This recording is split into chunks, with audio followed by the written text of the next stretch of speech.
To set a stop loss in Crypto.com, start by logging into your account and navigating to the trading page.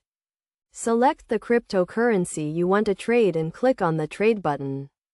Choose the type of order you want to place, such as a limit or market order.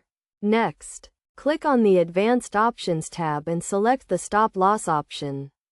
Here, you can set the stop loss price by entering the price at which you want to sell your cryptocurrency. If it falls below a certain level, you can also set the stop loss as a percentage of the current price by clicking on the Percentage tab. For example, if you set the stop loss at 5%, the stop loss order will be triggered if the price falls by 5%. Once you have set your stop loss, review your order to ensure everything is correct. Check the stop loss price, the amount of cryptocurrency you are selling, and the type of order you are placing.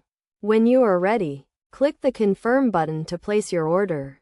Your stop loss order will be triggered automatically if the price of the cryptocurrency falls to the level you specified. It is essential to note that stop loss orders are not guaranteed and may not be executed at the exact price you specified due to market volatility. However, they can help you limit your losses if the market moves against you. To manage your stop loss orders, navigate to the Orders tab and select the stop loss order you want to modify or cancel.